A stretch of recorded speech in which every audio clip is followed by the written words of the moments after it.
who actually takes over there.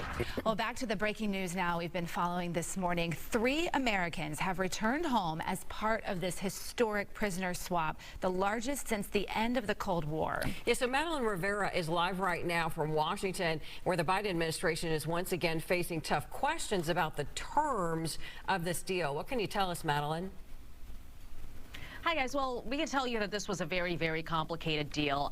You know, the U.S. had been in these talks for a very long time, and this was what the U.S. has called the biggest prisoner swap since the end of the Cold War. And the president this morning, very happy, of course, with the landing of these 3 Americans, with former U.S. Marine Paul Whelan, with Wall Street Journal reporter Evan Gershkovich, and Russian-American journalist Alsu Karmasheva. They landed at Brooke Army Medical Center just about maybe half an hour ago or so. At Brooke Medical Center, they will be evaluated psychologically and physically, which is typical for detainees and hostages. It's exactly the same facility where Brittany Griner, WNBA star Brittany Griner, went to after she was released back in December 2022 by Russia. And after that, they will begin the process of slowly reintegrating back into daily life. But the president, when he was at the tarmac at Joint Base Andrews last night talking to reporters, he talked about the importance of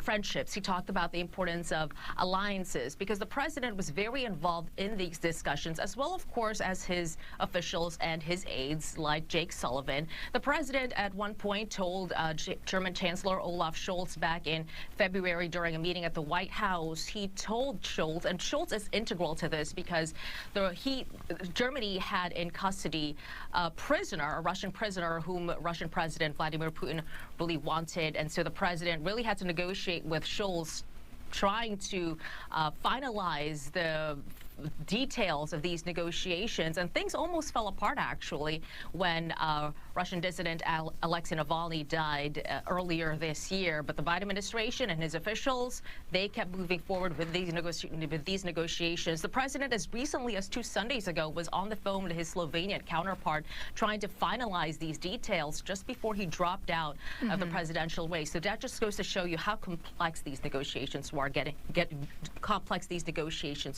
getting to your question there, guys. Sure. A lot of Republicans and the former president questioning the terms of the deal. We're going to talk more about that with Maddie in our next hour. Thanks so much. Appreciate it. You got it. Of course.